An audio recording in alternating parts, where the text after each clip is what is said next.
الحمد لله نحمده ونصلي على رسوله النبي الكريم. الحمد لله نحمده ونستعينه ونستغفره ونؤمن به ونتوكل عليه ونعوذ بالله من شرور أنفسنا ومن سيئات أعمالنا، ومن يهده الله فلا مضل له ومن يضلل فلا هادي له، ونشهد أن لا إله إلا الله وحده لا شريك له، ونشهد أن سيدنا ومولانا ومرجعنا وماوانا محمدا عبده ورسوله بالهدى ودين الحق أرسله. أما بعد، أعوذ بالله من الشيطان الرجيم. بسم الله الرحمن الرحيم. يا أيها الذين آمنوا اتقوا الله وكونوا مع الصادقين. صدق الله مولانا العلي العظيم، وصدق رسول الله صلى الله عليه وبارك وسلم، ونحن على ذلك لمن الشاهدين والشاكرين، والحمد لله رب العالمين.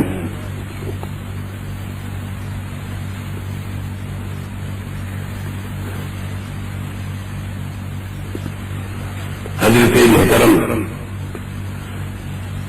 شیخ رفاعی پیر طریقت اسٹیج پر تشریف فرما ہونے والے معزز علماء کرام، برادران اسلام، عزیزان اہل سنت، السلام علیکم ورحمۃ اللہ وبرکاتہ.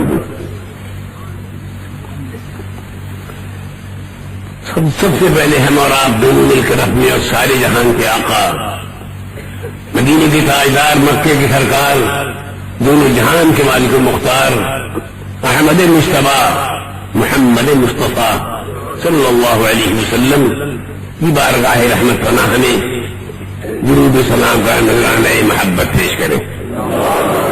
اللهم صل على سيدنا ومولانا محمد وبارك وسلم صلوا عليه صلاة دائمة بدوام الملك الحي القيوم. دو شیر کا ایک قطع لاگا فرمایا تحت لفظ میں. وہ ایک تمنا بھی ہے، ایک آرزو کا اظہار بھی ہے، اور دل مبتلا کی پکار بھی ہے.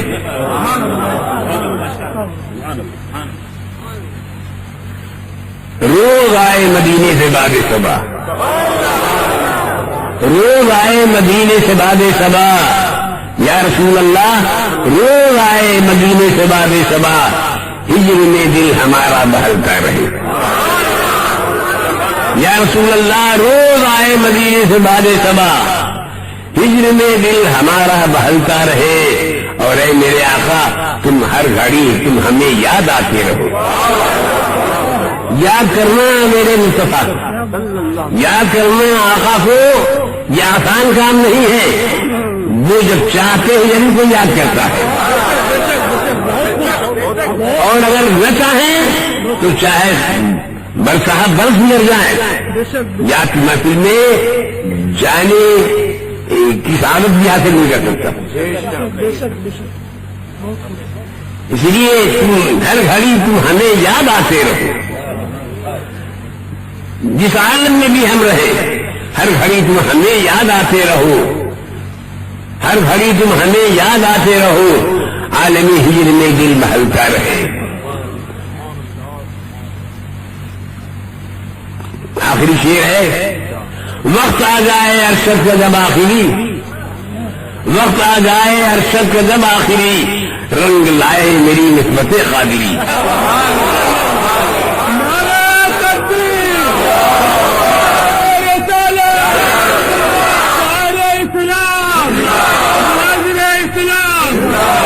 وقت آ جائے ارشد کا جب آخری، رنگ لائے میری نسبت قادری.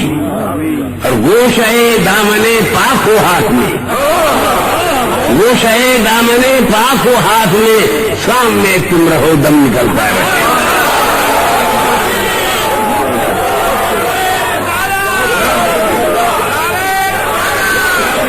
وقت آ جائے ارشد سے جب آخری، رنگ لائے میری نسبت قادری، اور گوشہ دامن پاک ہو ہاتھ میں، تم رہو سامنے دم نکلتا رہے۔ اللهم صل على سيدنا ومولانا محمد وبارك وسلم صلوا عليه صلاة دائمة بدوام الملك الحي القيوم۔ میرے پیارے بھائیوں، 1 بج رہا ہے، اس کھلے آسمان کے نیچے آپ بیٹھے ہوئے، جانے کب سے اتنا وقت نہیں ہے کہ میں کوئی مقصود تقریر ہوں۔ آپ کی صحت کا، آپ کے وقت کا، آپ کی محنتوں کا اور آپ کی زندگی کے قیمتی لمحوں کا بھی ہمیں پاس ہے۔ اس لیے میں بہت تھوڑے وقت میں اپنی بات آپ تک پہنچاؤں گا۔ مجھے امید ہے کہ آپ پوری توجہ سے آپ میری تقریر سماعت فرمائیں گے۔ یہ پتا ہے آپ کو، یہ جو ہماری گھڑی میں جو 1 بج رہا ہے، یہ سوئی 1 پر کیسے پہنچی ہے؟ اس سوئی کو کتنے مراحل سے گزرنا پڑا ہے، آسانی سے 1 پر نہیں پہنچ گئی، پہلے وہ 11 پہ پہنچی، چلتے چلتے پہلے وہ 11 پر پہنچی تھی، سمجھ گئے؟ 11 آپ سمجھ گئے؟ چلتے چلتے وہ 11 پہ پہلے پہنچی، اور بغداد کے دروازے پر جب پہنچ گئی، اور سورا کی چوکھٹ میں جب حاضر ہو گئی تو وہیں سے 12 کا دروازہ کھلا۔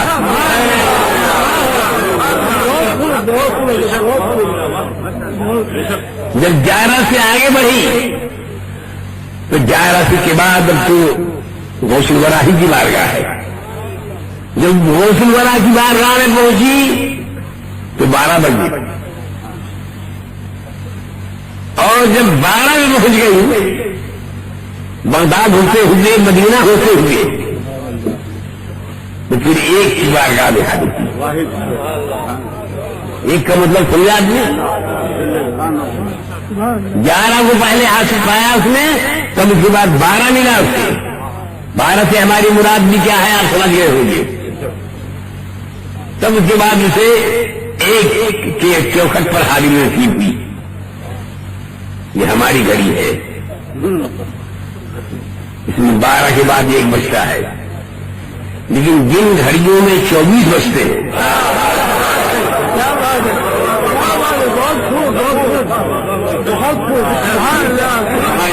ایک گھڑی ایسی بھی ہے ریلوے کی جہاں 24 بجتا ہے، تو 24 بجنے والی گھڑی میں کبھی 1 سے ملاقات ہی نہیں ہوتی۔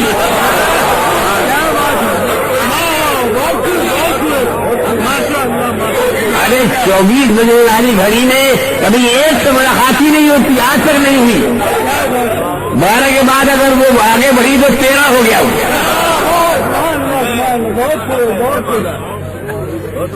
کیا سمجھا؟ اللہم صلی علی سیدنا و مولانا محمد وبارک وسلم صلو علیہ، یہ سزا کیوں ملی اسے کہ 24 کی وجہ سے۔ اللہم صلی علی سیدنا و مولانا محمد وبارک وسلم صلو علیہ صلاۃ دائمۃ بدوام الملک الحی القیوم۔ آپ کی صورت کی صورت میں نے پہلی بار دیکھی، نام تو بہت سنا تھا، نام بہت سنا، شہرت بھی اس کی بہت تھی، خوشی کی بھی شہرت تھی اور غم کی بھی شہرت تھی اور سزا کی بھی شہرت تھی،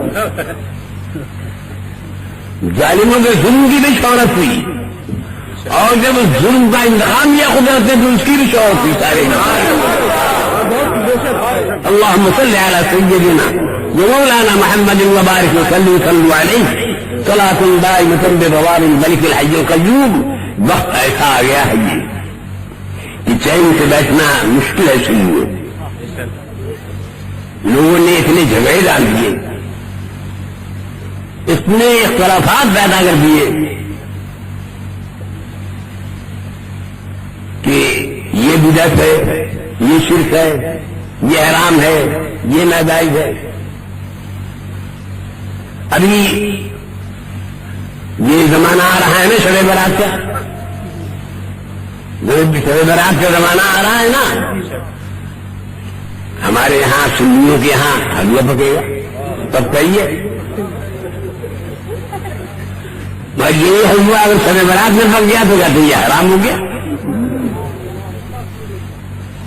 ہم نے پوچھا تھا ایک ناظرین نے, تم یہ بتاؤ کہ شب برات کا حلوہ تمہارے یہاں حرام کیوں ہے؟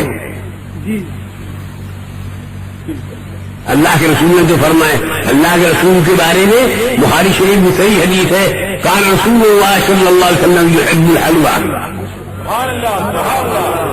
حضور حلوہ پسند فرماتے تھے. یہ بخاری شریف کی حدیث ہے. تو جس کے میرے آقا پسند فرمائے تم اس کو حرام کہتے, تو تم بتاؤ تم اسے حرام کیوں کہتے ہو؟ کہا وہ حرام اس لیے ہم کہتے ہیں کہ آپ نے اسے خاص کر دیا ہے. آپ لوگوں نے اسے 15 شعبان کے ساتھ کیا کر دیا ہے؟ ارے بولو نا میرے بھائی, آپ لوگوں نے اسے کیا کر دیا ہے؟ خاص کر دیا ہے. ہم نے کہا خاص کرنا اگر گناہ ہے, خاص کرنا اگر حرام ہے تو خاص تو آپ نے نہیں کیا, تو چہرے کا رنگ ہو گیا. ہم نے کہا تو آپ نے بھی خاص کیا ہے. کہاں ہے ہم نے خاص کیا ہے؟ کہا ہاں آپ نے بھی خاص کیا ہے. میں دلیل کے ساتھ بولوں گا, ثابت کروں گا کہ آپ نے بھی خاص کیا ہے.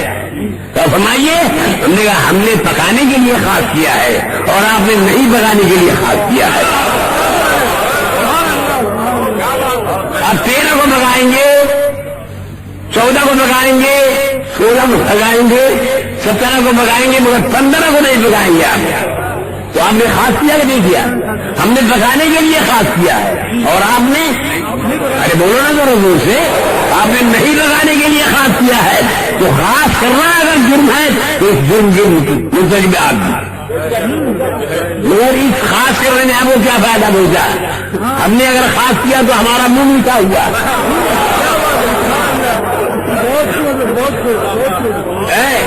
ہمارا منہ میٹھا ہوا, محلے والوں کا منہ میٹھا ہوا, اور چوری چھپے آپ کا بھی منہ میٹھا ہو گیا.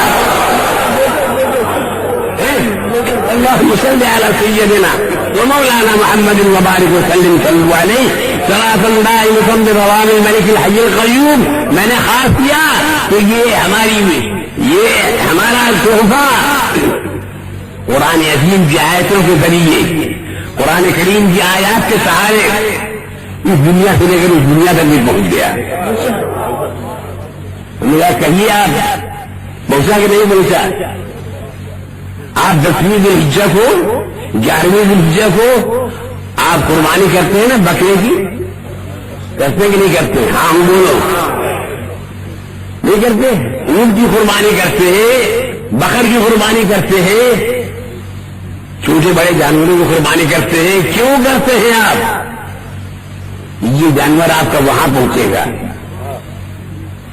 یہی تو عقیدہ ہے نا, آپ کے دل کے اندر عقیدہ یہی ہے نا کہ آج جو جانور آپ ذبح کر رہے ہیں یہ وہاں پہنچے گا. تو اب مجھے بولیے آپ ذرا تھا کہ آپ کا بکرا پہنچ جائے گا,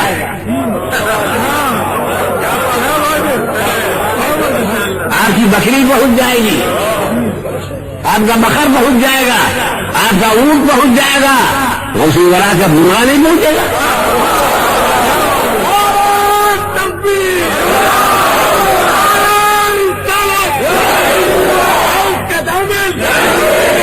سبحان اللہ.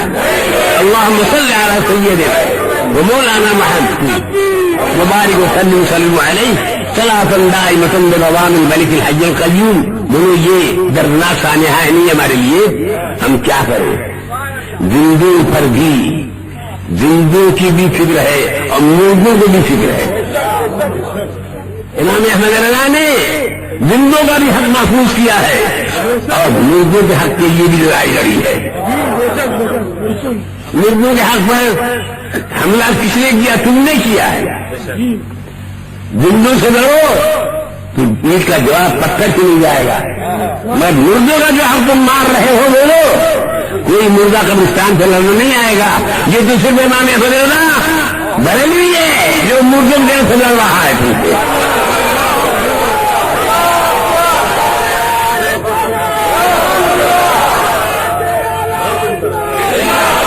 ہاتھ باندھ کے ہم کھڑے ہوئے کسی مزار کے سامنے، ہاتھ باندھ کر کے ہم کھڑے ہوئے کسی قبر کے سامنے، اور اللہ کی بارگاہ میں ہم نے دعا کے لیے ہاتھ اٹھایا، قرآن کی آیتیں پڑھی، تم کہتے ہو یہ بدعت ہو گیا، یہ حرام ہو گیا، یہ شرک ہو گیا. ہم نے کہا کہ یہ کام تو تم نے بھی کیا. ہاتھ باندھ کے تو تم بھی کھڑے ہوئے کہ نہیں کھڑے ہوئے؟ کہا ہم کب کھڑے ہوئے؟ کہا بالکل کھڑے ہوئے. تمہارے محلے کا ایک مولانا تھا، وہی کا پڑھا ہوا، میں نام نہیں لوں گا، سمجھ جائیے گا. وہی کا پڑھا ہوا مولانا تھا، اس کا باپ مر گیا. تو مرنے کے بعد سب نے کہا کہ آپ مولانا بھی ہو اور بیٹے بھی ہو، جنازے کی نماز آپ ہی پڑھاؤ. دیکھو مردے کی کیا تفصیل ہے اسلام کی نظر میں، ایک مرنے والے کی کیا عزت ہے اسلام کی نظر میں. ذرا ملاحظہ فرمائیے آپ. امام سب سے آگے، جب کوئی جماعت کھڑی ہوتی ہے تو امام بولے زور سے سب سے آگے ہوتا ہے، اور جب جنازے کی نماز ہوتی ہے تو امام سے بھی آگے ہوتا ہے مردہ. امام سے بھی آگے ہوتا ہے کہ نہیں ہوتا ہے؟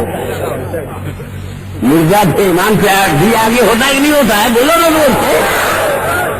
نے کہا سب لوگوں نے کہا کہ آپ مولانا بھی ہو اور آپ صاحبزادے بھی ہو، چلو تمہیں نام بہاؤ جنازے سے. تو آپ آگے بڑھ گئے. بولیے جب کھڑے ہوئے آپ اپنے مردہ باپ کے سامنے تو کیسے کھڑے ہوئے تھے؟ آپ کا ہاتھ کہاں تھا؟ کیا تھا آپ کا ہاتھ کہاں تھا؟ بولو. آپ ہاتھ باندھ کے کھڑے تھے کہ نہیں کھڑے تھے؟ اپنے مردہ باپ کے آگے آپ ہاتھ باندھ کے کھڑے ہو جائیں تو شرک نہ ہو، اور ہم اللہ والوں کے سامنے کھڑے ہو جائے ہاتھ باندھ تو شرک ہو جائے. بولو. ارے میری بات سن رہے ہو کہ نہیں سن رہے آپ؟ سب سے بڑی دلیل تو خود ان کا عمل ہے اپنا. اللهم صل على سيدنا ومولانا محمد وبارك وسلم صلوا عليه صلاة دائمة بدوام الملك الحي القيوم.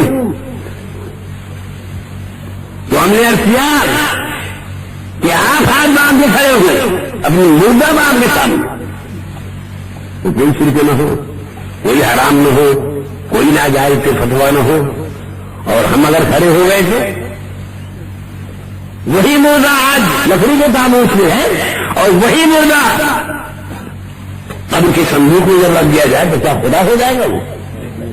وہ بھی زندہ ہی رہے گا. اور کیا تابوت کے اندر جو مردہ ہے کیا وہ خدا ہو گیا؟ کیوں ہاتھ باندھ کے تم کھڑے ہو؟ تم بھی تو وہی کام کرتے ہو. کہا ہم کو جو تم قبر پوجا کہتے ہو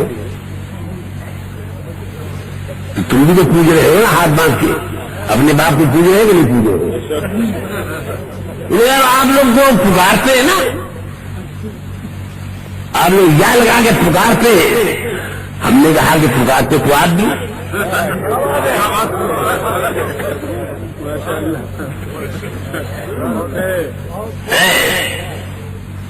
میں نے کہا کہ پکارتے تو آپ بھی ہیں. کہاں ہیں؟ ہم لوگ کہاں پکارتے ہیں؟ کہیں آپ بھی پکارتے ہو. سب بولو. اللہ کے رسول صلی اللہ علیہ وسلم نے اپنی امت کو ہدایت فرمائی، اپنی امت کو ایک ارشاد فرمایا، اپنی امت کو ایک ہدایت فرمائی، اپنی امت کو ایک قانون دیا. کیا قانون دیا؟ آپ بھی نبی کا کلمہ پڑھتے ہو، وہ قانون تو آپ کو بھی ملا ہوگا ضرور. وہ کلمہ چاہے زبان سے پڑھو چاہے دل سے پڑھو، وہ تو اللہ جانتا ہے، مگر پڑھتے تو ہو تم بھی. تو اللہ کے رسول کا جو قانون ہے وہ تمہیں نہیں ملا ہوگا. کیا قانون ہے؟ ہم نے حضور نے فرمایا کہ اے میری امت کی روح، جب تم قبرستانوں میں جاؤ تو قبر والوں کو سلام کرو. یہ حضور کو فرمان ہے کہ نہیں ہے؟ آپ بھی بولو ہے کہ نہیں ہے؟ میں نے ان سے کہا ہے بولو ہے کہ نہیں ہے؟ کہا ہے. دیکھو رسول پاک کا احسان دیکھو کہ حضور نے یہ فرمایا کہ جب تم قبرستانوں میں جاؤ تو قبر والوں کو سلام کرو. کیا مانے کہ ایک مومن کامل، ایک مومن مسلمان، ایک مومن بندہ اپنے گھر میں رہا تب بھی سلام، اب گھر سے قبرستان میں پہنچ گیا تب بھی سلام. سلام و کلام بند نہیں ہوتا ہے. جسم مرتا ہے روح نہیں مرتی، روح زندہ رہتی ہے یا نہیں ہے؟ ہمیں حضور نے ارشاد فرمایا کہ جب قبرستانوں میں جاؤ تو قبر والوں کو سلام کرو. اور دیکھو کیا اہمیت ہے سلام کی، کیا حق ہے نبی کی نظر میں لوگوں کا. ذرا اندازہ لگاؤ، حضور نے صرف اتنا ہی نہیں فرمایا بلکہ سلام کے الفاظ بھی ڈھال کر دے دیے. حضور نے تمہاری مرضی پر نہیں چھوڑا، سلام کے الفاظ بھی ڈھال کر دے دیے. اور میرا خیال یہ ہے کہ اس اسٹیج پر جو ہمارے علماء تشریف فرما ہیں، سلام کے الفاظ یقیناً انہیں یاد ہوں گے، لیکن جو نیچے بیٹھے ہوئے ان کو ان میں سے بھی کچھ لوگوں کو ضرور یاد ہوں گے. ہے کوئی قبرستان میں جب مردوں کو سلام کرنے کا جو حکم ہے وہ آج تمہارا امتحان ہو گیا نا، تم کتنے قابل ہو. اب اندازہ لگاؤ، مرو گے آپ بھی. جب آپ کے بیٹے کو سلام کے الفاظ نہیں یاد ہوں گے تو کیسے وہ سلام کرے گا؟ آپ بتاؤ، آپ میں سے کوئی بتاؤ. دور سے بول. ماشاء اللہ. السلام علیکم یا اہل القبور. یا لگا ہوا ہے کہ یہ بڑی جھگڑے والا حرف ہے. ارے بولو، یا جھگڑے والا ہے کہ نہیں ہے؟ زور سے بولو. یا جھگڑے والا حرف ہے کہ نہیں ہے؟ پورے ہندوستان میں یا پر لڑائی ہو رہی ہے. تم نے یا نبی سلام علیک کیوں کہا؟ یا لگا کے تم نے نبی کو سلام کیوں کیا؟ کیا نبی کو تم دیکھ رہے ہو؟ کیا نبی تمہارے سامنے ہے؟ یہ بات ہوتی کہ نہیں ہوتی ہے؟ زور سے بولو نا. جہاں یا نبی سلام علیک کہا اور لاٹھی نکلی، جھگڑا شروع ہو گیا. وہ تو نہیں کھڑے ہوئے لیکن جھگڑا کھا کر دیا. خود نہیں کھڑے ہوئے، جھگڑا کھا کر دیا. کس بات پر؟ یا پر. حضور نے پہلے ہی یا لگا دیا مردوں کے سلام میں. کیوں لگایا؟ حضور کو اپنے علم غیب کے ذریعے معلوم تھا کہ آخر زمانے میں یا پہ جھگڑا ہوگا. آخر زمانے میں یا پہ جھگڑا ہوگا، لہٰذا پہلے ہی سے مردوں کے سلام میں یا لگا دو. جو میرا ماننے والا ہوگا وہ میری یا کو نہیں مانے گا.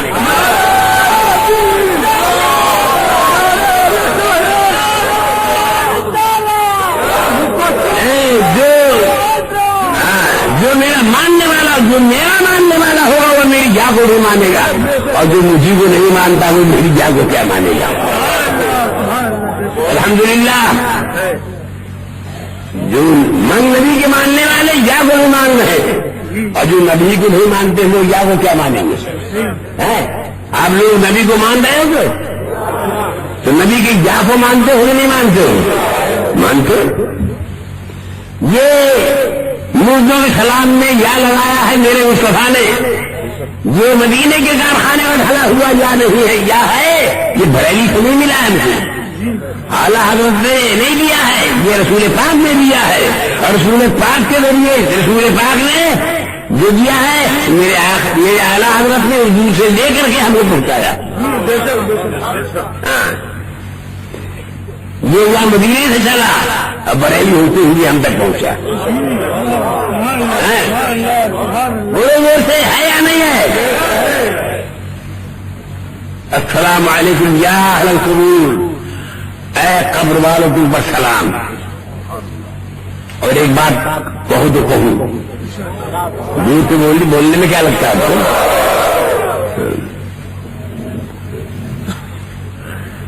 جس سلام آپ کریں،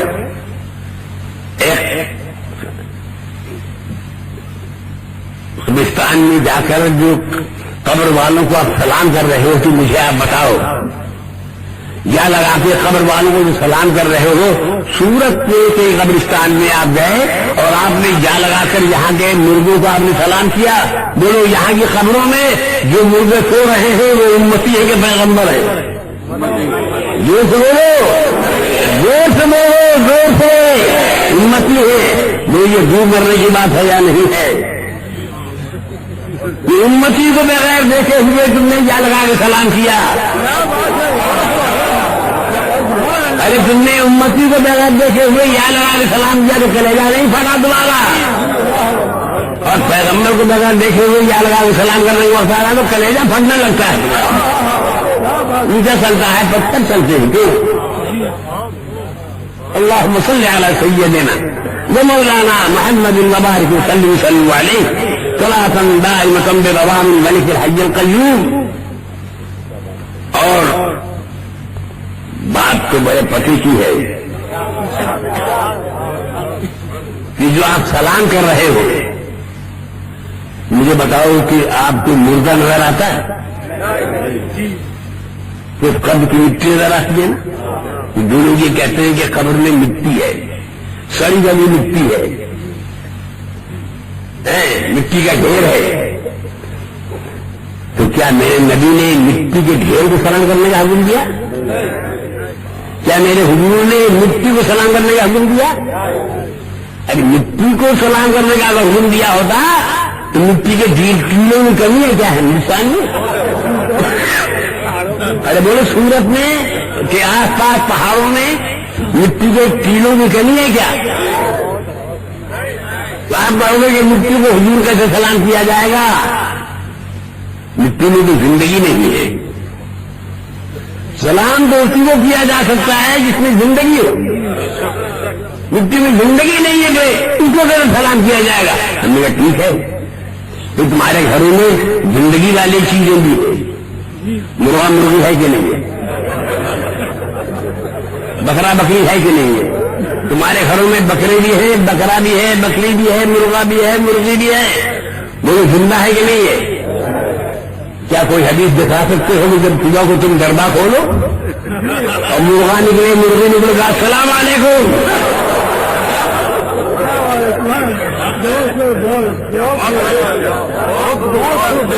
السلام علیکم ایھا المرغا، السلام علیکم ایھا المرغی، السلام علیکم، دکھلاؤ کوئی حدیث.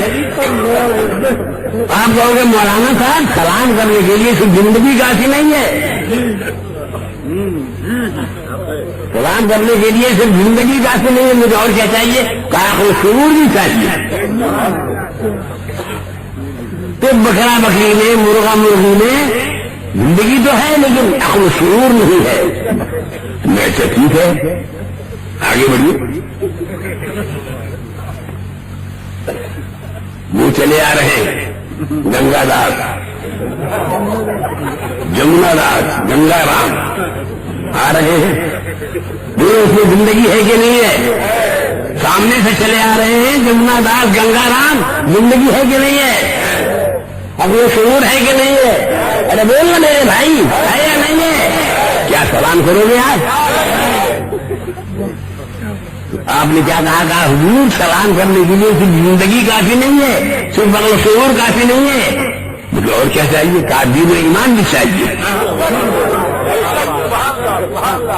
تو آنے والا جو آ رہا ہے اس میں زندگی تو ہے، عقل و شعور تو ہے، لیکن دین و ایمان نہیں ہے، اس لیے وہ سلام کا مستحق نہیں ہے. ہم نے کہا تب تم نے کیا سمجھا؟ حضور نے فرمایا کہ قبر والوں کو سلام کرو اس حدیث سے ثابت یہ ہوا کہ ہر قبر مومن میں زندگی بھی ہے اور وہ شعور بھی ہے اور دین و ایمان بھی ہے. ارے جبھی تو وہ سلام کا حقدار بن رہا ہے. اللہم صل علی سیدنا و مولانا محمد وبارک وسلم علیہ صلاۃ دائمۃ بدوام الملک الحی القیوم وجب النواس اکبر المسلمین.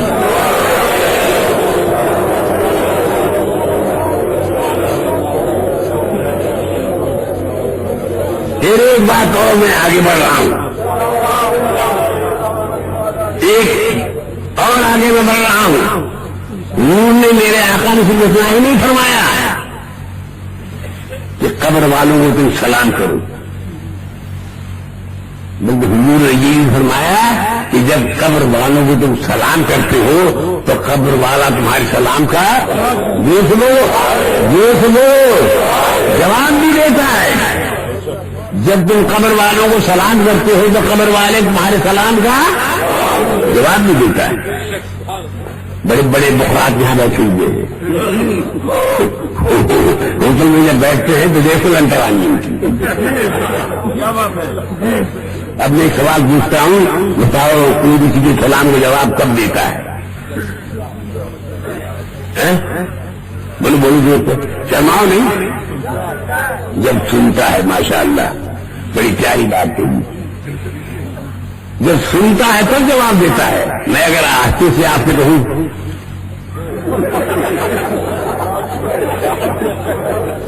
آپ بولو آپ کیا جواب دو گے, اور اگر میں آپ کو کہوں شکایت کروں آپ کو جناب میں نے سلام دیا تو جواب نہیں دیا,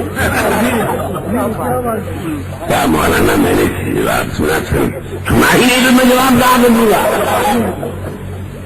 ٹھیک کہا تم نے. ایسا ہو چکا ہے, ایسا ہو چکا ہے, ایسا ہوا ہے, اور بڑی حکمتیں ہیں اس میں. حضور کے زمانے پاک میں عہد صحابہ میں ایک صحابی ہے ابو الاسود. حضور نے ارشاد فرمایا کہ جب تم کسی اپنے مسلمان بھائی کے دروازے پر جاؤ اور دروازہ گرا ہوا ہو, بند ہو, تو ایک بیگ دروازے میں گھس مت جاؤ. دروازہ اگر کھلا ہوا ہو تو ایک بیگ گھس مت جاؤ. دروازے میں کھڑے ہو کر کہو 3 بار السلام علیکم, السلام علیکم, السلام علیکم. اگر جواب دے اندر سے جواب آئے تو خیر کیجیے, اور اگر جواب نہیں ملا اندر سے تو 3 بار سلام کرنے کے بعد واپس لوٹ آؤ. اس کے معنی یہ ہے کہ گھر والا موجود نہیں ہے, یا موجود تو ہے مگر ابھی تم سے ملنا نہیں چاہتا, کوئی کام ہے اس کو. یہ حضور کی تعلیم ہے. تو ایک صحابی ابو الاسود نام, حضور ایک دن ان کے دروازے پر تشریف لے گئے. حضور نے دور سے فرمایا, انہوں نے کہا حضور نے دوسری بار فرمایا السلام علیکم.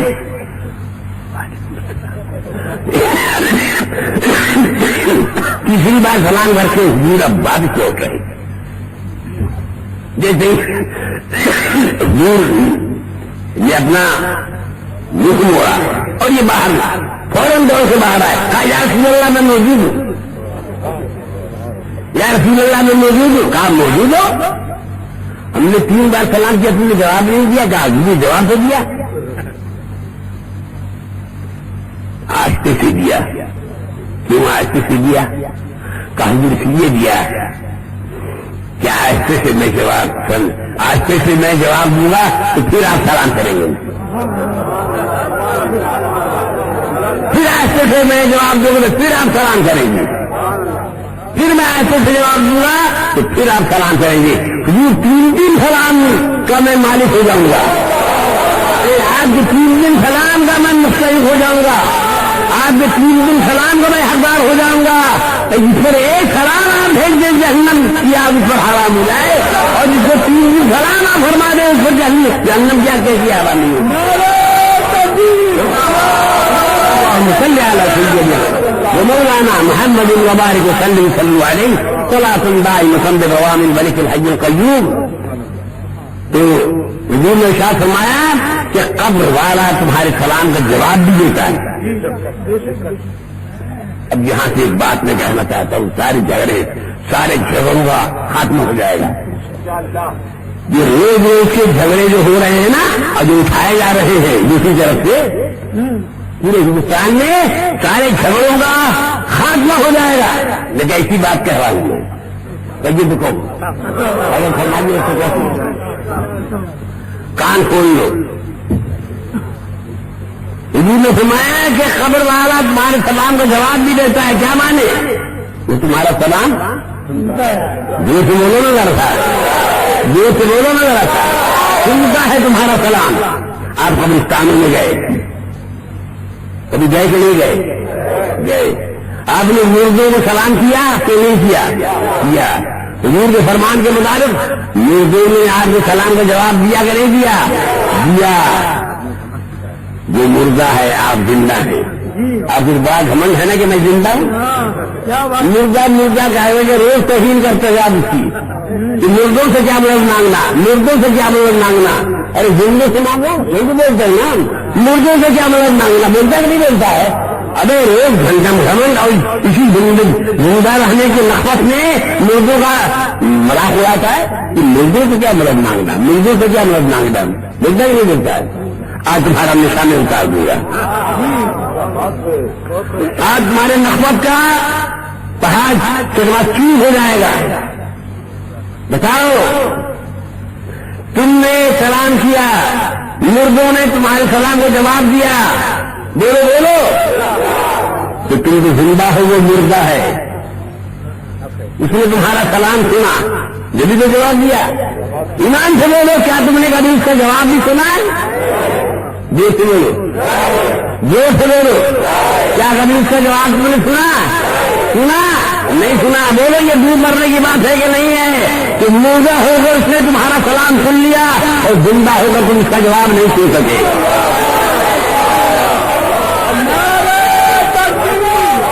ارے بول، یہاں اگر کوئی ندی ہو، یہاں کوئی ندی اگر ہو تو اس میں دور مرو تم بچو. زندہ ہو کر اس نے تمہارا سلام سن لیا، مردہ ہو کر اس نے تمہارا سلام سن لیا اور زندہ ہو کر تم اس کا جواب نہیں سن سکے. بولو طاقت کس کی زیادہ ہے؟ بولو زور سے، طاقت کس کی زیادہ؟ مردے کی.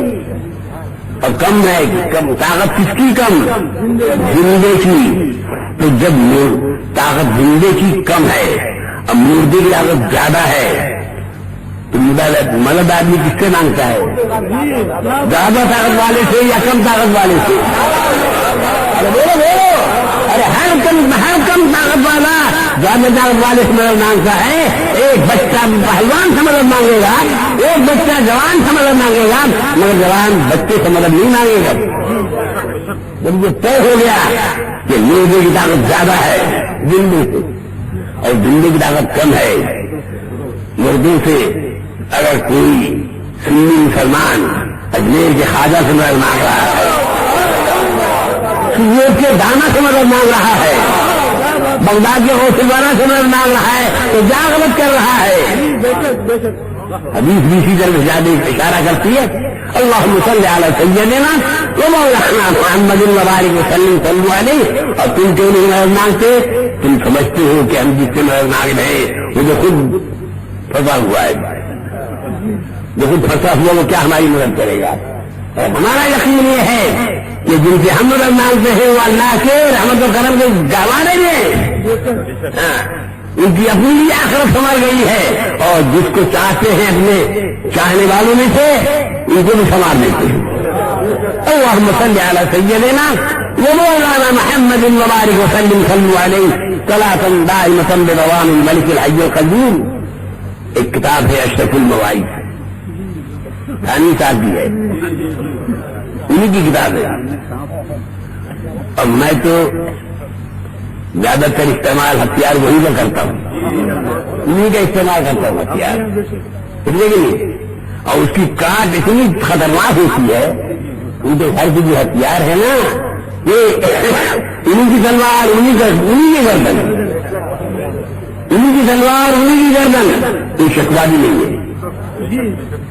پتی ہے گردن تو آدھی بھی تلوار سے کٹ ہے، ہمارا کیا ہے؟ اللہ محمد وبارک وسلم صلو علیہ صلاۃ دائمۃ بدوام الملک الحی القیوم. تھانوی صاحب نے اس میں لکھا ہے ایک گاؤں میں ایک پیر صاحب رہتے تھے. پیر صاحب رہتے تھے بڑے پہنچے ہوئے درویش، خدا رسیدہ بزرگ تھے. ہزاروں مرید تھے ان کے پورے علاقے میں. ایک دن انہوں نے اسی گاؤں میں ایک کفن چور بھی رہتا تھا. آج کل تو بڑے بڑی میلیں ہیں کپڑا بننے والی، پہلے زمانے میں کپڑا بننے والی کوئی میل نہیں تھی. گھر میں کچھ لوگ کپڑا بنتے تھے تو کپڑا نایاب تھا، بڑی مشکل سے کوئی کپڑا ملتا تھا. تو ایک گروہ پیدا ہو گیا تھا کفن چوروں کا کہ کفن چورا کر کے اور وہ بیچتے تھے اسے، ان کی روزی روٹی کرتی تھی. تو ایک کفن چور تھا اس گاؤں میں، ذرا غور سے سنیے گا میری بات، میری نہیں ان کی ہے، میں تو صرف ناخن ہوں. تو لکھتے ہیں وہ کہ ایک دن انہوں نے اس کفن چور کو بلوایا جو اس گاؤں میں رہتا تھا. سب جانتے تھے کہ کفن چور ہے، بڑا مشہور معروف تھا. کوئی جانے نہ جانے مگر یہ تو جانتے تھے. لوگوں میں مشہوری ہے کہ چور چور خلیرا بھائی. کوئی جانے نہ جانے آپ تو جانتے. تو کرنے کے ساتھ میاں صاحب نے اس چور کو بلایا، کفن چور کو، اور 5 روپے نکالے اپنی جیب سے، اور اس کفن چور کے ہاتھ کو بڑھا دیا. ہاتھ بڑھایا، ہاتھ بڑھائیے، اس نے ہاتھ بڑھایا اور 5 روپے رکھ دیے اس کے ہتھیلی پر. کہا حضور یہ کیا ہے؟ کہا بس قبول کر لیجیے. یہ کہا نہیں حضور بتائیے تو یہ کیا ہے؟ کہا یہ پیشگی ہے، پیشگی ہے، بس اتنا ہی بول دے رہا ہوں کافی ہے، خدا کے لیے ہماری خبریں مت آئیے گا. یہ پہلے ہی سے میں دے رہا ہوں آپ کو، پہلے ہی سے میں آپ کو نظر کر رہا ہوں، میرے پاس مت آئیے گا. حضور کیا میں ایسا بدنصیب ہوں؟ کیا میں ایسا اتنا بڑا بدبخت ہوں؟ کیا میں اتنا بڑا کافر ہوں کہ میں آپ کی خبر میں چلا جاؤں گا؟ کہا کفن چوروں کا کوئی بھروسہ نہیں، یہ لالچی ہوتے، تیرا دل مردہ ہے، قبول کر لے کو. خیر رکھ دیا اس جیب میں. 2 دن کے بعد شیخ کا انتقال ہو گیا. 2 دن کے بعد. تب اس کے معنی یہ ہے کہ شیخ کو اپنے مرنے کا علم تھا. اس کی گواہ تھانوی صاحب ہے، شیخ کو اپنے مرنے کا علم تھا. اس کی راوی تھانوی صاحب ہے سب المواعظ میں. مر گئے. جب شیخ کا پیر صاحب کا انتقال ہو گیا تو علاقے میں ان کے مریضوں کی کمی نہیں تھی. تمام پورے علاقے میں شور بڑھ گیا کہ حضرت شیخ کا انتقال ہو گیا. تو ان کے مریضوں میں بڑے بڑے دولت مند بھی تھے، غریب بھی تھے. دولت مند سب سے بڑا ایک دولت مند مرید تھا ان کا، وہ کمخاب کا کفن لے کے آیا. کمخاب اتنا قیمتی کپڑا ہے جو صرف بادشاہوں کے استعمال میں آتا ہے. تو کمخاب کا کفن آیا اور کمخاب کا کفن اب ان کے کفن میں کے لیے تیار ہو کیا جا رہا ہے.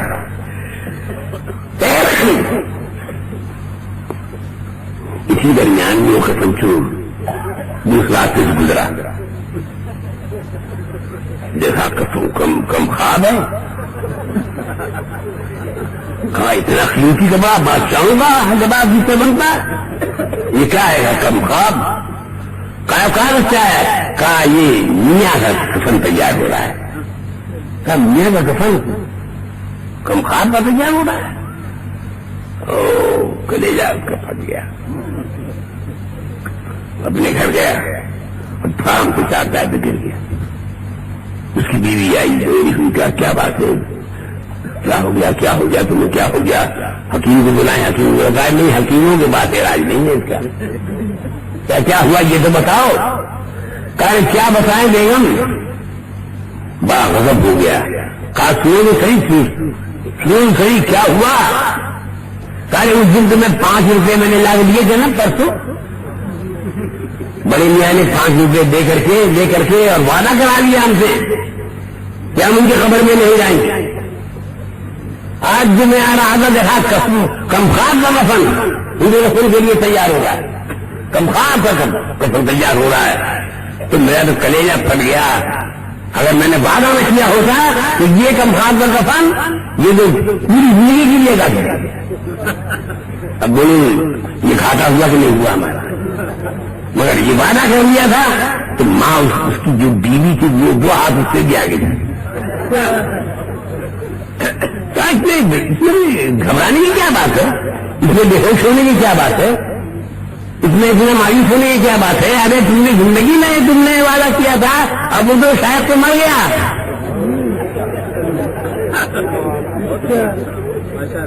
شاید تو مر گیا ہے. جاؤ کون پوچھنے والا ہے؟ تسلی بیوی نے کہا اللہ تعالیٰ ایسی بیوی سب کو عطا کرے.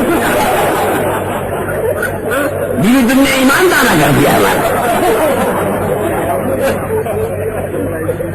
تم نے ہمارا ایمان دانا کر دیا، مایوسی دور کر دی، امید کے چراغ جلا دیا. واہ واہ واہ. تو اب خبر تو تیار ہو گئی میاں کی اور اب وہ جا رہے ہیں تو جنازہ لے کر کے. یہ بھی چلا پیچھے. یہ کیوں چلا؟ یہ جنازے کی نماز پڑھنے نہیں گیا، چلا. یہ دفن کرنے کے لیے نہیں چلا، یہ جگہ دیکھنے کے لیے چلا تھا. یہ جگہ دیکھنے کے لیے چلا. شکاری تھا نہیں، یہ شکاری تھا، جگہ دیکھنے کے لیے چلا تھا. آج بھی ہماری مسجدوں میں بہت سے لوگ آتے ہیں. ایک بہت بڑا حصہ تو نماز پڑھنے آتا ہے، کچھ لوگ آتے ہیں شکار کی تلاش میں. آتے ہیں کہ نہیں آتے ہیں؟ ارے بولو نا میرے بھائی، شکار کی تلاش میں آتے ہیں. کون بدھو ملے اس میں؟ کون بدھو ملے جس کو ہم پھنسائیں اور لے جائیں ہم اپنی مسجد میں اور چلا کرائیں؟ ہوتا ہی نہیں ہوتا ہے؟ ہوتا ہے. بتایا لے گیا. ابھی پھنس رہے ہیں لوگ، کلمہ اور نماز کے ناطے لوگ پھنس رہے ہیں. شکار تو ہمیشہ سے ہوا ہے، ہمیشہ سے شکار ہوا ہے. مچھلی کا شکار بھی آپ کرتے ہیں، مگر کانٹا جو ہوتا ہے نا، بنسی جس کو کہتے ہیں آپ، کانٹا، وہ ننگا کانٹا نہیں ڈالتے ہیں آپ تالاب میں. اس کانٹے میں چارہ ڈالتے ہیں آپ. یہ غذا ہے مچھلی کی، پسندیدہ غذا ہے. وہی آپ اس کانٹے میں روح دیتے ہیں تو مچھلی دھوکہ کھا جاتی ہے. وہ سمجھتی ہے یہ میری پسندیدہ غذا ہے. کیونکہ اللہ کے نیک بندے نے ہماری دعوت کی ہے. آئی ہو اور اس کے بعد فوراً نکل گئی. یقین نکلی اور شکاری تو بیٹھا ہی ہوا ہے، کھینچ دیا، مچھلی پھنس گئی. روز ہو رہا ہے کہ نہیں شکار؟ مچھلی کا روز شکار ہو رہا ہے کہ نہیں ہو رہا؟ بولو نا زور سے.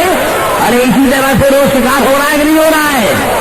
مگر کیوں شکار ہو رہا ہے؟ روزانہ مچھلی کیوں پھنس رہی ہے؟ اس لیے پھنس رہی ہے کہ مچھلیوں میں کوئی امام احمد اللہ نہیں پیدا ہوا.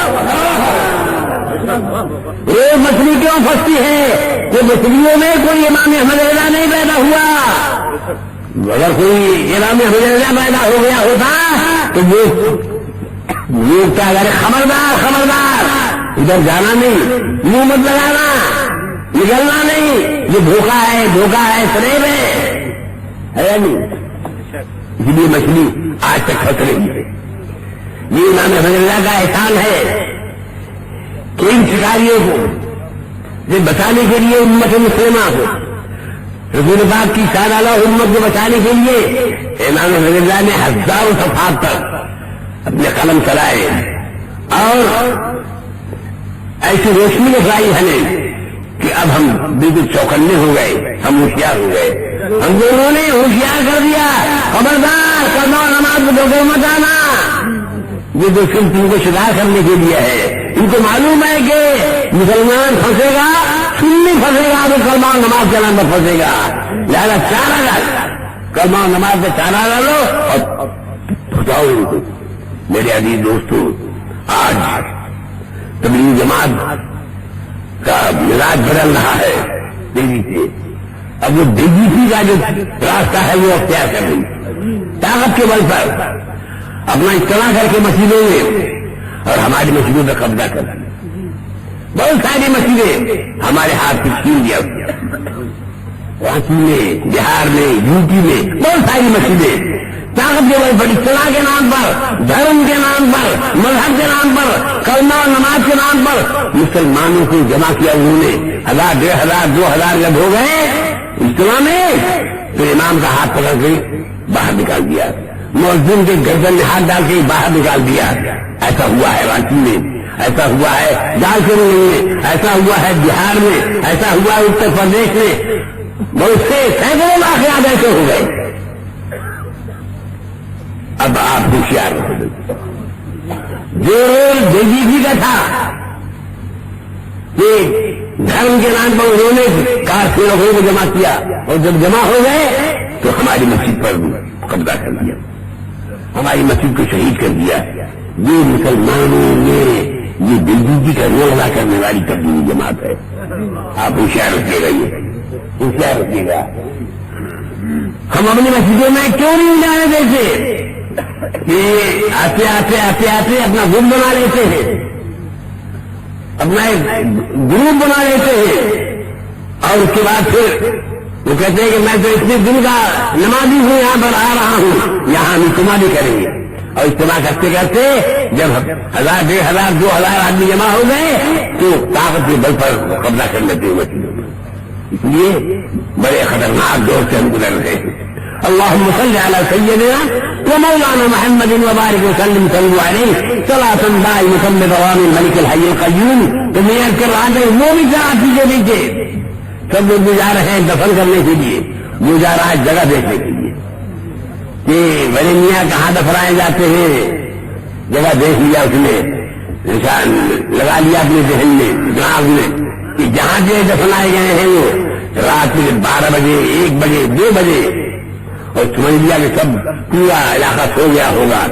تب یہ لانٹین اور اڑان لے کے پہنچا، مٹی ہٹا دی اور اس کے بعد ہٹاتے ہٹاتے ہٹاتے ہٹاتے تختے تک پہنچا۔ یہ ثانی صاحب کا بیان ہے، ایسا لگتا ہے کہ وہ بھی موجود تھی۔ ہٹا دیا، تختے تک پہنچا اور تختہ جیسے ہی تختہ صاف ہوا تو تختہ اٹھایا اور اٹھا کر جیسے ہی کفن کا بند کھولنا چاہتا تھا، بڑی میاں اٹھ کے بیٹھ گئے۔ انہوں نے نہیں دکھا کہ بڑے میاں یہ صاحب اٹھ کے بیٹھ گئے اور اس کا ہاتھ پکڑ لیا گیا۔ صاحب 5 روپیہ بھی لیا تو نے، اب پھر نہیں مانا تو آخر آ ہی گیا۔ کوئی مرزا کسی زندے کا ہاتھ پکڑ لے تو بولو کیا وہ زندہ رہ سکتا ہے؟ اتنے آدمی ہوئے، ہزاروں آدمی ہے کہ نہیں، مرزے کی طاقت کا اندازہ لگائیے آپ کہتے ہیں کہ مرزا ہے مرزا ہے مرزا ہے، اس سے کیا مدد مانگنا؟ یہیں پر میں آپ کو دکھا دوں گا۔ ابھی اگر کوئی آدمی ادھر سے شور کرتا ہوا ہے تو سورت کے قبرستان کا ایک مردہ کفن پہنے ہوئے چلا رہا ہے اس طرف، ایک مردہ کفن پہنے ہوئے آ رہا ہے، بولو یہ مجمع یہاں رہے گا؟ ایک مردے کی دھمک کیسی ہے، کتنی طاقت ہے اس کے اندر.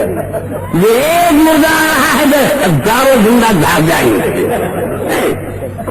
تو اکیلے ایک زندہ آدمی کا اگر کوئی مردہ ہاتھ پکڑ لے رات کو کے اندھیرے میں، یہ زندہ رہ سکتا ہے؟ وہیں پر منہ سے چیخ نکلی اور ڈھیر ہو گیا. مگر اللہ والوں کا کرم دیکھو، ان کا احسان دیکھو، ان کا احسان دیکھو اور ان کی شان دیکھو. آپ کہ وہ تو مر گیا. رات کو انہوں نے اپنے بیٹے کو خواب دکھایا، کہا بیٹا اس دن 5 روپئے میں نے دے دیا تھا اس کو، تم میری خبریں مت آنا. مگر ایسی لالچ تھی اس کے اندر کہ نہیں مانا. آخر وہ آ ہی گیا، آ کر کے میرا کفن چھیننا چاہتا تھا تو میں نے اس کا ہاتھ پکڑ لیا. اب میں نے ہاتھ پکڑ لیا ہے اس کا اور وہ مر گیا ہے. مرتے ہی چیخا اور مر گیا. تو چاہے کچھ بھی ہو ہاتھ پکڑنے کی تو لالچ نہیں ہوگی. ہاتھ میں نے پکڑ لیا ہے، ہاتھ پکڑنے کی تو لاج رکھنی ہوگی. اس لیے تم ایسا کرو کہ اس کی قبر میرے قبر کے پہلو میں بناؤ کہ جب میرے قبر پر اللہ کے رحمتوں کی بارش ہوگی 2-4 بوند اس پر بھی پڑ جائے گی. 2-4 بوند اس پر بھی پڑے گی. اللهم صل على سيدنا ومولانا محمد وبارك وسلم صلوا عليه صلاة دائمة بدوام الملك الحي القيوم. آپ سوچئے کہ اللہ والوں کا مزاج ان کے کرم کا بادل کیسے برستا ہے، کہاں برستا ہے. اللهم صل على سيدنا ومولانا محمد وبارك وسلم صلوا عليه صلاة دائمة بدوام الملك الحي القيوم. جس کو آپ موزہ سمجھتے ہیں، حامی صاحب کی اس بات سے، اس واقعے کی ترجمانی سے یہ بات اچھی طرح سے آپ پر واضح ہو جائے گی کہ وہ مردہ نہیں ہے، وہ زندہ ہے. وہ ہاتھ پکڑتا ہے، ہاتھ پکڑ لیتا ہے اور ہاتھ پکڑنے کے بعد نمازتا بھی ہے. سرکار غوث اعظم کو لوگ دستگیر کہتے ہیں نا، ساری دنیا دستگیر کہتی ہے کہ ہاتھ پکڑ گیا ہے وجود نے ہمارا. انشاءاللہ یہ دستگیر ہمارے کام ہے، یہاں بھی اور وہاں بھی. اللهم صل على سيدنا ومولانا محمد وبارك وسلم صلوا عليه صلاة دائمة بدوام الملك الحي القيوم.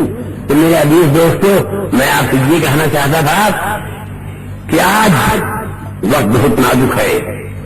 آپ ہوش میں آئیے، ذمہ داریاں ان کو سنبھالیے.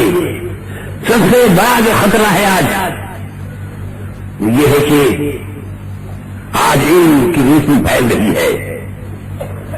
ہمارے دشمنوں نے اس راز کو سمجھ لیا ہے، کہا کہ اگر آج اس ہندوستان میں، اس ملک میں ہم اپنی اکثریت بڑھانا چاہتے ہیں تو اس کا ایک ہی راستہ ہے کہ جیسے ہی ایک بچہ پیدا ہو اور ابھی اس کا ذہن بالکل سادہ ہے، اس کے دماغ کا ورق بالکل سادہ ہے، کوئی تحریر نہیں اس پر، کوئی نقد نہیں اس پر، ابھی بالکل سادہ ورق ہے اس کا، بس اسی پر اپنی چھاپ لگا دو،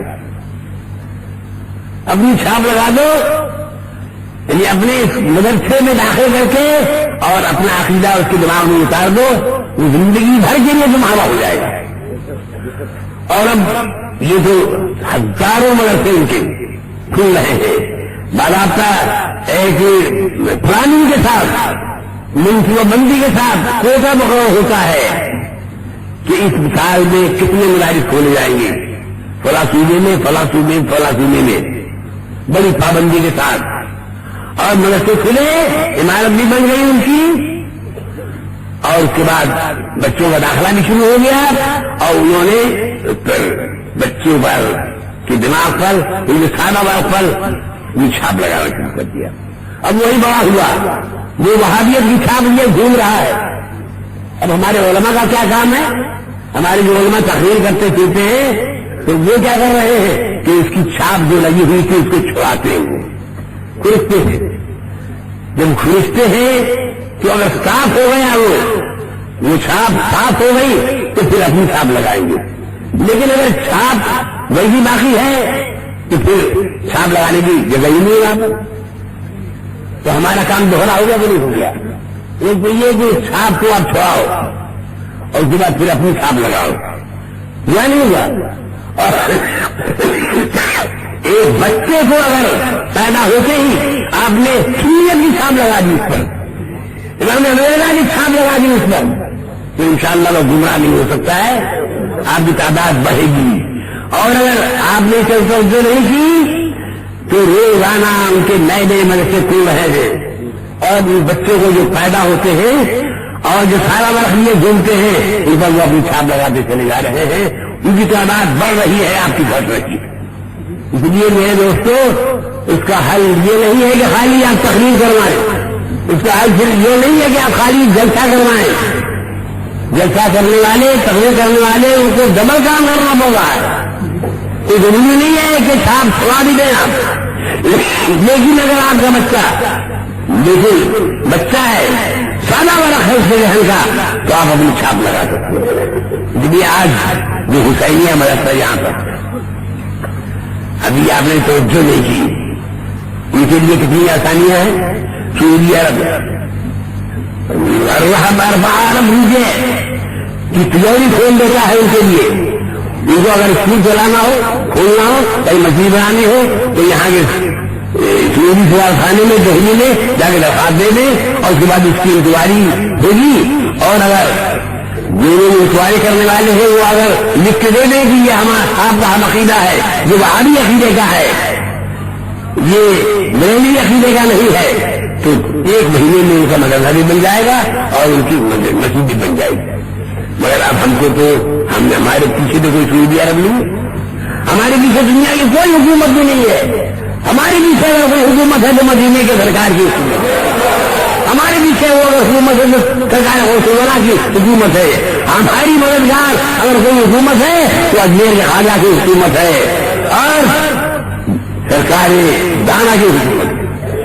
انہی بارگاہوں سے ہمارا کام چلتا ہے اور اس لیے چل رہا ہے کہ اگر ہم حق میں نہیں ہوتے تو جتنے انتظامات ان کے پاس ہیں، جتنا نیک دن ان کا ہتھیار ہوگا ان کے پاس ہے، ہمارے پاس تو کچھ بھی نہیں ہے. مگر آج ہم زندہ ہے اور جناتان کے ہم بول رہے ہیں آج سورج کی سبزی پر. اس لیے میرے بھائیوں اب آپ آنکھ کھولو، ہر سنی مسلمان کو کروں گا کہ یہ مدرسہ حسینیہ کی زمین کے لیے آپ 3 مہینے کے اندر جو زمین وہ خریدنا چاہتے ہیں، جو عمارت وہ خریدنا چاہتے ہیں، آپ اپنا خرچ کم کر کے اور اپنے بچوں کے لیے، اپنے بچوں کے دین و ایمان کے لیے، اپنے بچوں کے مذہب کی عبادت کے لیے آپ وہ زمین خریدوا دیں. اور آپ نے اگر اپنی ضرورتوں کو کچھ کم کیا، وقت بہت اتنا نازک آ گیا ہے کہ اپنے پالتو بے اخراجات ہیں آپ کے، اس میں تخفیف کیجیے، پیسہ بچائیے اپنے بچوں کے دین و ایمان کے بچاؤ کے لیے، تحفظ کے لیے. اگر آپ نے ایسا نہیں کیا تو اس کے اندر اس کا نتیجہ بہت خراب ہوگا.